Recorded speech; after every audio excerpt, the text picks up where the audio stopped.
लीजिए माता जी, खाना खाइए। खा लो, खा लो गौ माता, खा लो। अरे राम राम राम राम, ये लाल लाल है। इतना गौ माता को मारे हैं, ये पूंछ में मारा, यहाँ मतलब ऐसे मारे हैं तो हमारी सुबह की शुरुआत हो गई है। आज तारीख कितनी है गुलशन भैया?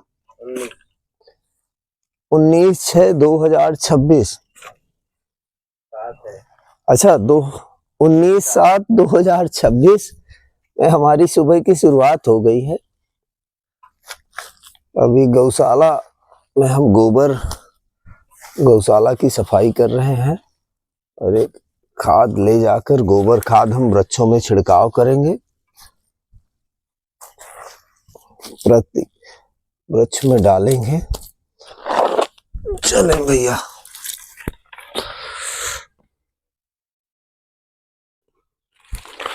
और आज हमारे नागा बाबा परिक्रमा लगाने चले गए हैं। हम गोबर खाद लेकर आ गए तो गोबर खाद वृक्षों में डाल देंगे क्योंकि इससे वृक्षों की ग्रोथ बढ़ती है। अभी से खोद कर जमीन के अंदर भी कर देंगे। अभी तो हम रखते जा रहे हैं खाद को, फिर अभी जमीन के अंदर भी करेंगे कि ये मिट्टी में जब मिल जाएगा तो फिर और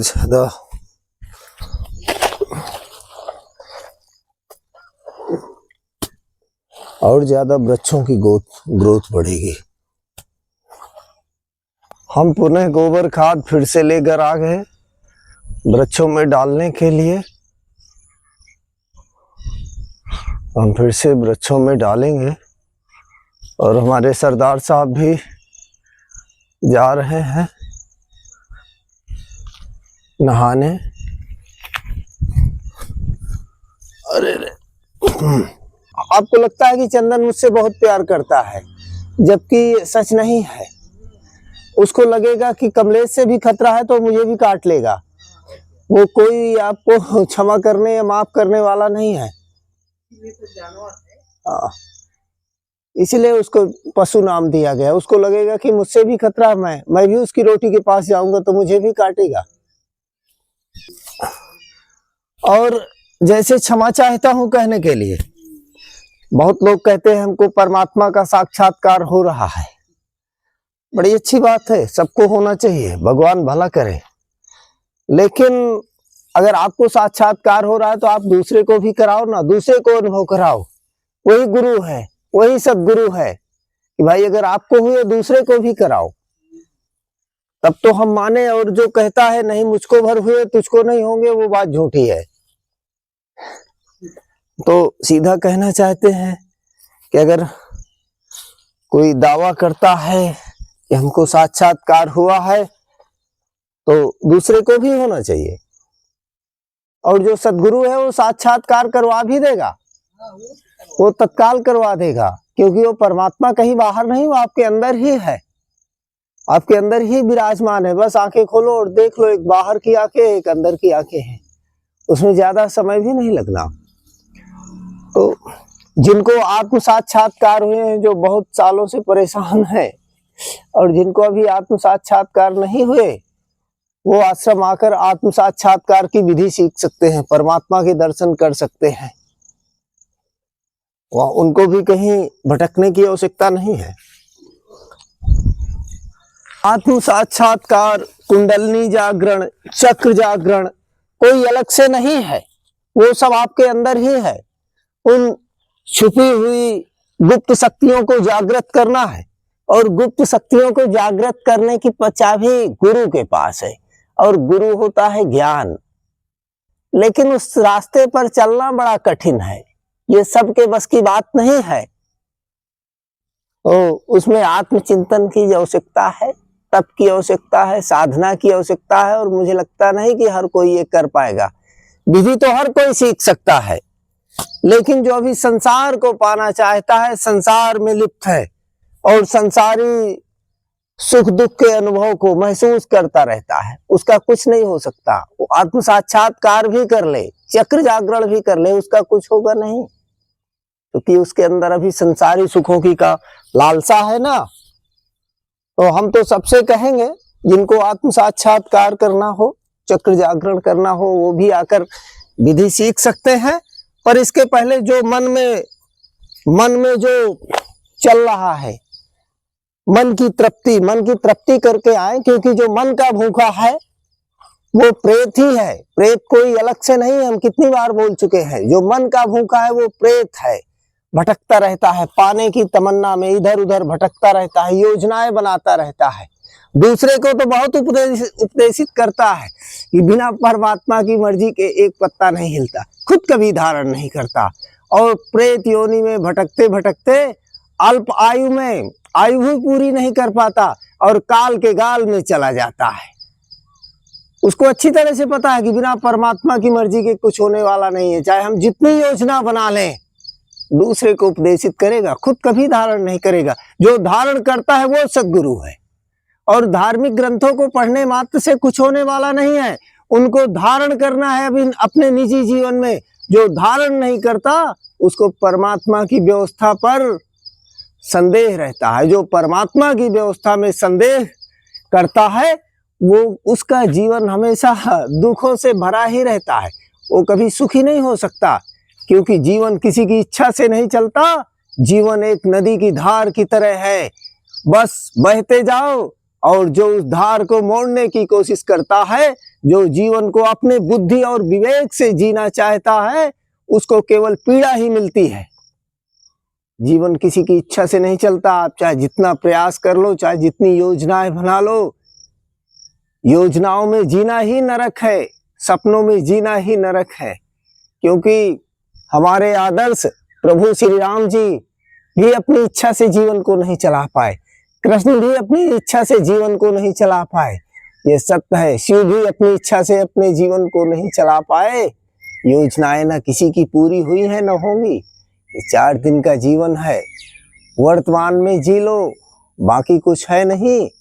और मनुष्य योनि भी बार बार नहीं मिलती। मनुष्य योनि कर्म योनि है, कर्म करो जिससे पुनः आप देखते नहीं कि कोई आईपीएस कलेक्टर और एसपी बनते हैं, लेकिन जब अपने दायित्व का कोई मंत्री बनता है, लेकिन अपने जब वो दायित्व का निर्वहन नहीं करता तो कुर्सी से हटा दिया जाता है, सस्पेंड कर दिया जाता है, उसकी जगह किसी और को कुर्सी दे दी जाती है। बस ऐसा ही कुछ 84 का भी चक्कर है। जब आप मनुष्य योनि पाकर और मनुष्य जीवन पाकर और इस माया में लिपटे रहते हैं और क्षमा चाहता हूं कहने के लिए पशुवत के काम करते हैं। और पशु का काम क्या है? खाना हगना, खाता है हगता है, मेरा मेरा मेरा। अपनों के लिए, अपने लिए तो पशु भी, अपने लिए तो सब जीते हैं।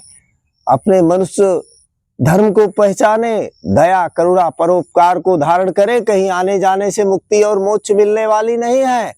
कर्तव्य को जिस दिन धारण कर लेंगे, अपने आप आपको अनुभव होने लगेगा, मोक्ष और मुक्ति का रास्ता दिखने लगेगा। और हम फिर कहना चाहते हैं, आप हमारे आश्रम में 1 साल रुक कर देखिए, आपको 84 योनियां भी दिखने लगेंगी कि आपका किस योनि में जन्म होगा। लेकिन ज्ञान के चेले बनकर, चतुराई चापलूसी से नहीं, चतुराई और चापलूसी से यहाँ कुछ होने वाला नहीं है।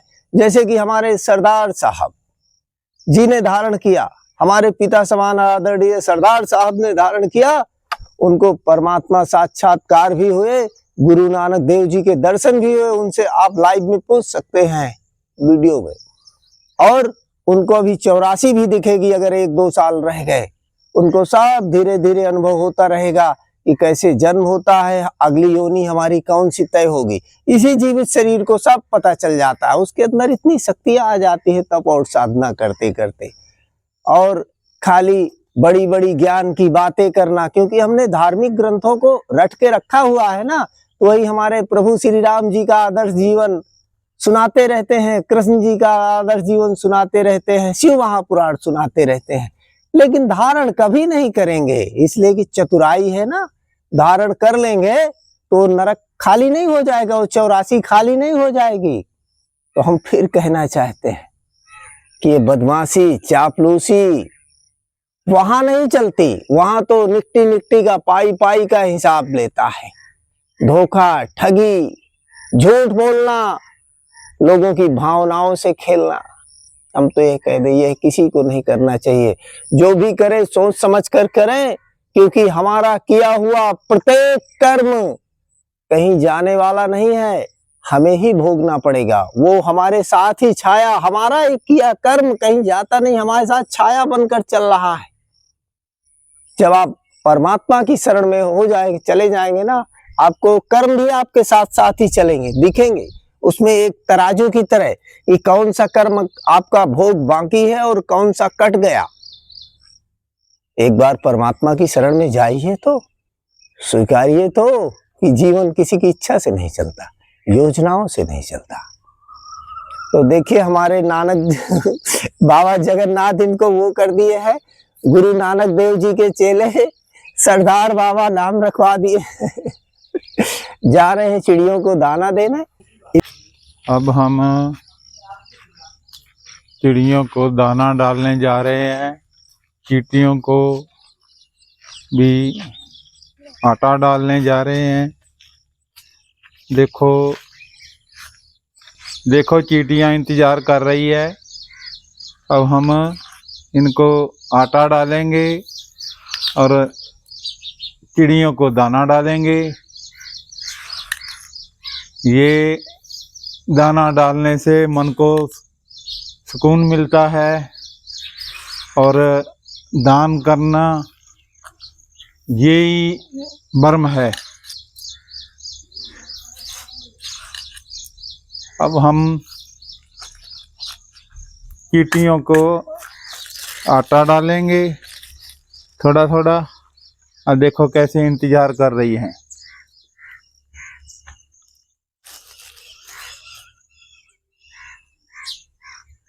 देखो अब भाग दौड़ पाएगी, पड़ गई उनको।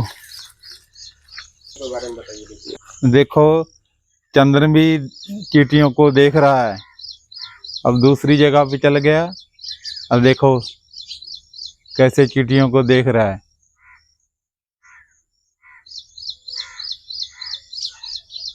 चंदन गाया गई गाया गई गाया गई, देख देख देख देख, पकड़ पकड़। चंदन गाय आ गई, गाय पकड़ पकड़ पकड़ पकड़ पकड़ो पकड़ो। हाँ हाँ उधर है गाय, आ जाओ गाय।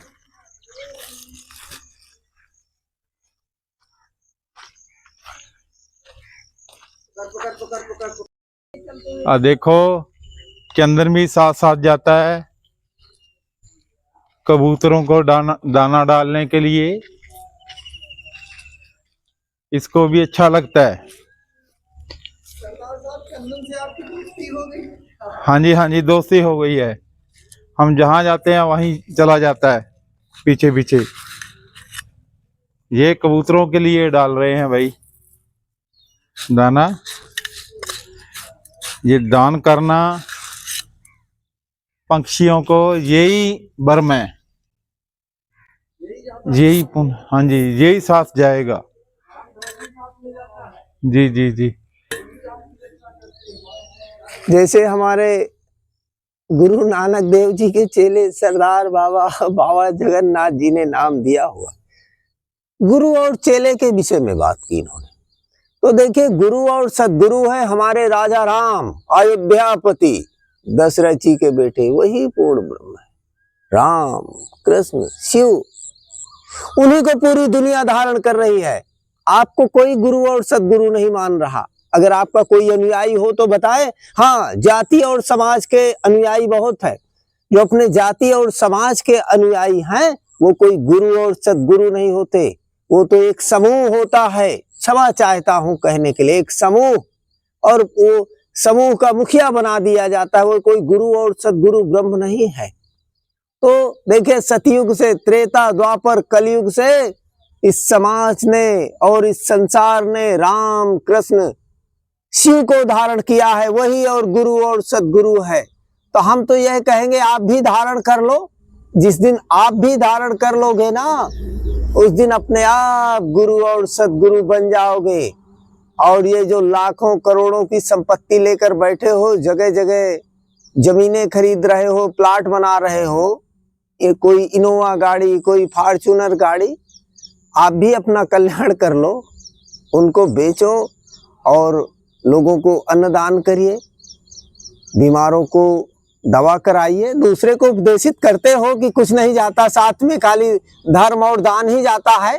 वो सत्य है जो आप कहते हो, लेकिन आप बोलते हो तो उसको कभी धारण भी करो, उससे आप भी नहीं बच सकते। ठेकेदारों, अभी भी मौका है, मनुष्य योनि पाकर, भले मेरी बात कड़वी लगे लेकिन कभी धारण भी करो।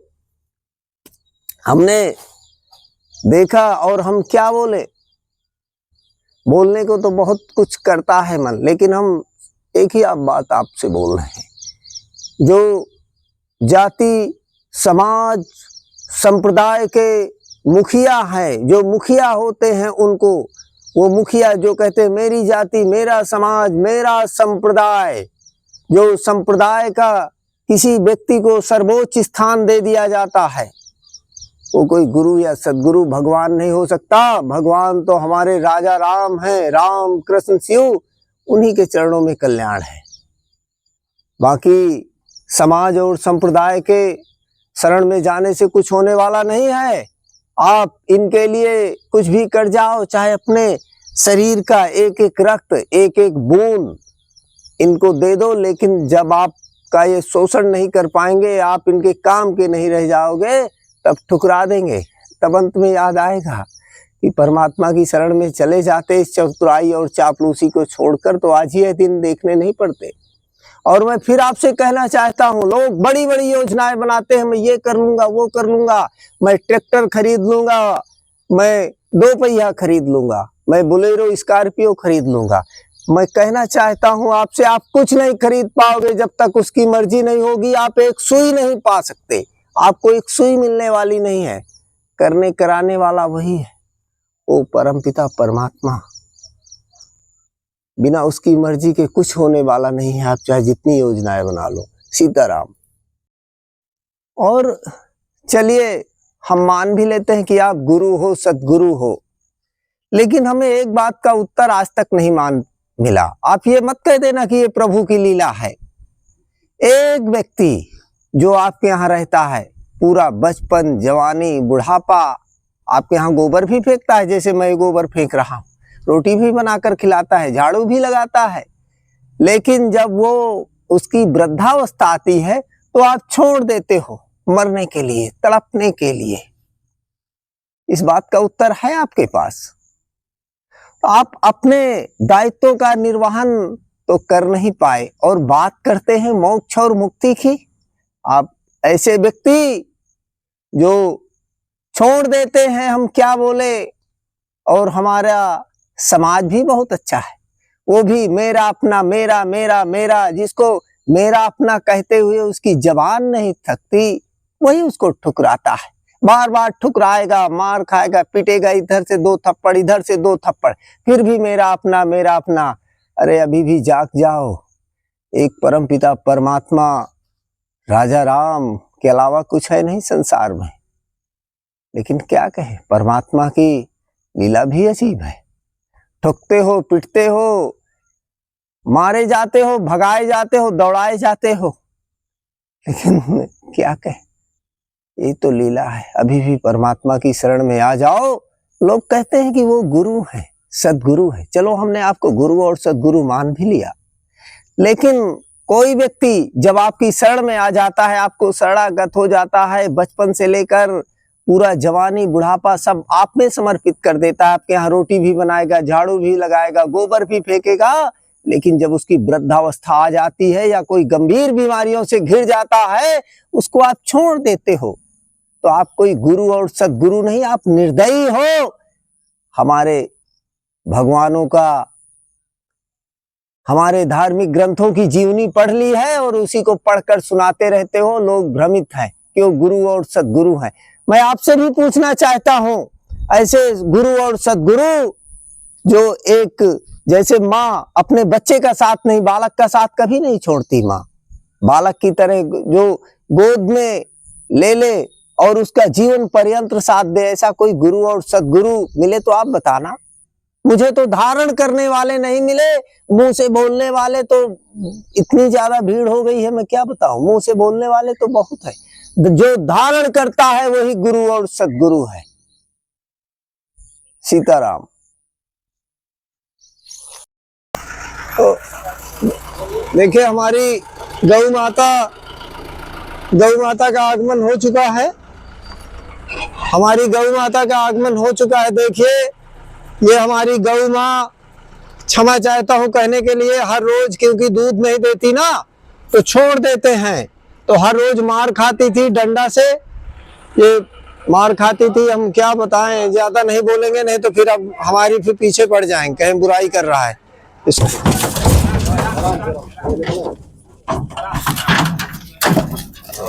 भैया तुम आप अभी का बाहर निकालो।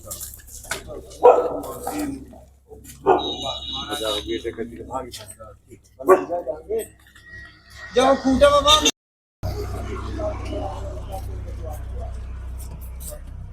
शांति से बैठे तो अंदर बैठे और नहीं तो पीछे बाहर करते तुम बाहर। ये देखिए हमारे आश्रम में नई गौ माता आ गई।